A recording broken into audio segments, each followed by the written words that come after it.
আমরা দাঁড়িয়েছি এই পাহাড়পুর মোড় থেকে পণ্ডিতপুরে যাওয়ার পথে একটু এসেই ঠিক এইখানে অ্যাক্সিডেন্টের নিচের সাইডে একবারে পিষে দিয়ে চলে যায়।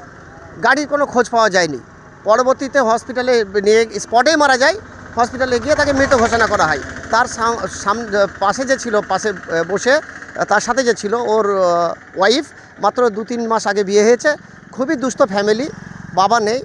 আর এই খবর ওই গাড়িতে যে পেপার ছিল তারপরে জানাজানি হয় যে এই ছেলেটার বাড়ি নতুন গ্রাম।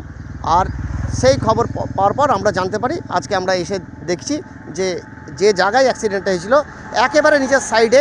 সদ্য প্রায় 2-3 মাস হলো বিয়ে। মুর্শিদাবাদ থানার নতুন গ্রামের কেসেপাড়ার আসারউদ্দিন ওরফের রাহুল ঈদের দিন মোটরসাইকেলে বউকে নিয়ে লালাগোলা কদমতলা প্রাথমিক বিদ্যালয়ের সামনে শ্বশুর বাড়িতে গিয়েছিলেন। তারপর দিন ফিরলেন আসারউদ্দিন, কিন্তু জিন্দা নয়, মৃত অবস্থায়। তার স্ত্রীর অবস্থাও আশঙ্কাজনক। 2 হাতের হাড় ভেঙে গিয়েছে, বহরমপুর মেডিকেল কলেজে ভর্তি। এখনও পর্যন্ত স্ত্রী জানে না যে তার স্বামী বেঁচে নেই। এই মর্মান্তিক দৃশ্য মেনে নিতে পারছে না সাধারণ মানুষ।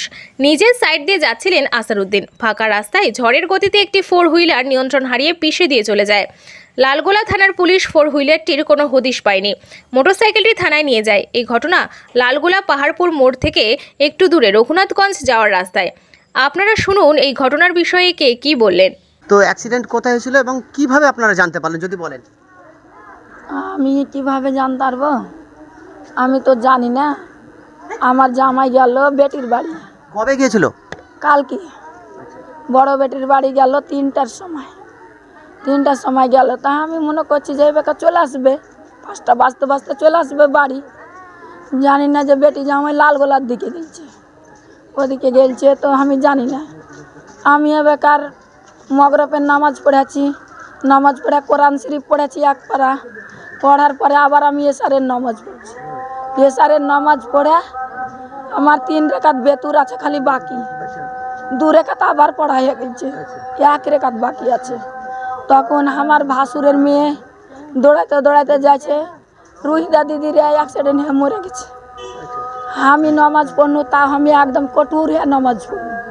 নামাজ পড়ে দৌড়াতে লাগিয়েছি। বেটাকে ডাকা ওকে ডাকা করতে দড়িয়া জুতিয়ে যাচ্ছি। আমার ধান মরা যাচ্ছে, একটা বেডে শুতে আছি।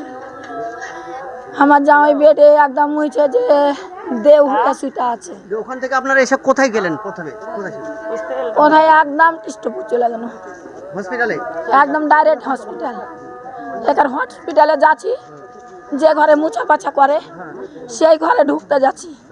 তা আমাকে আমাদের দেশের দেওররা সব আছে, বলছে কোথায় যাচ্ছ দৌড়াইতে?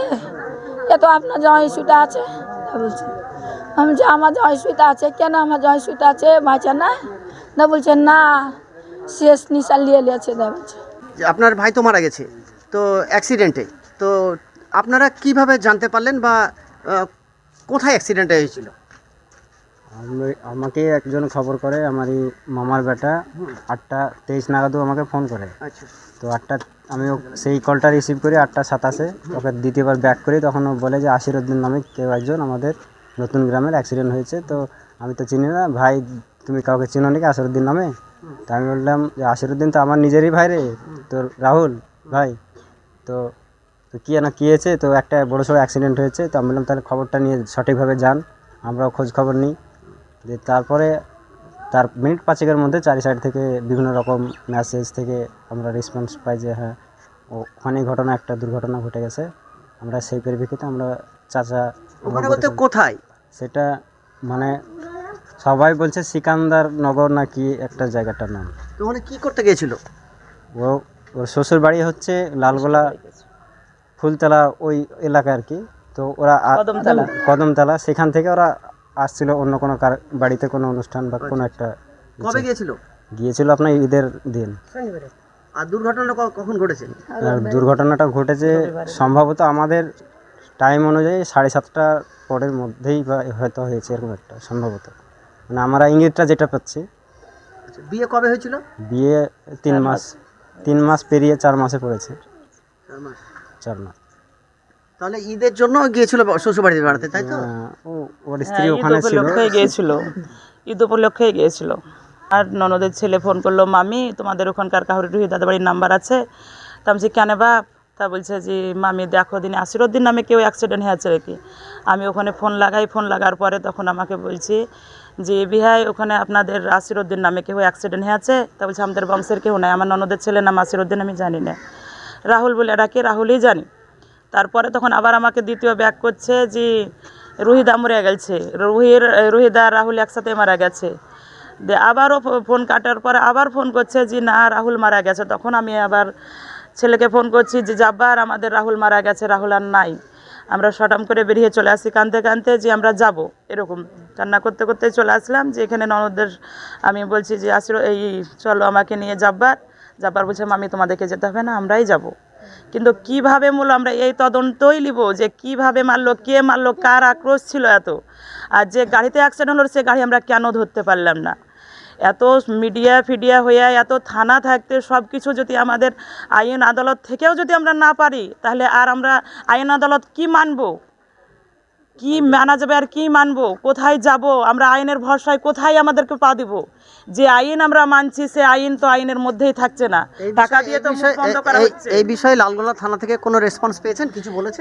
লালগোলা থানা থেকে রেসপন্স পেয়েছে, আইসি যা ফোন করেছিল তাই ও আপডেট দিচ্ছে। কিন্তু আমাদের যতটা টার্গেট আইসিকে থানাতে আমাদের মুখ বন্ধ করা হয়ে গেছে, ওরা টাকা দিয়ে মুখ বন্ধ করে দিয়েছে।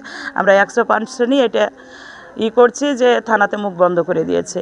নাহলে আমাদের গ্রামে যদি অ্যাক্সিডেন্ট হয় তাহলে আমরা ধরতে পারবো না গাড়িটা? কেমন কথা? রাস্তা দিয়ে গেলে ধরতে পারবো না? ঠিকই ধরতে পারবো, একজন না হলে আর একজন। গাড়ি পাস হয়ে যায় কি করে? ছেলে মরে যাচ্ছে, কেউ একটা তুলছে না, জানছে না, কেউ বলছে না। আপনার কে হয়? আমার ছেলে হচ্ছে। আপনার নাম? আমার নাম নাবিনা বিবি, বাড়ি? বাড়ি নতুন গ্রাম।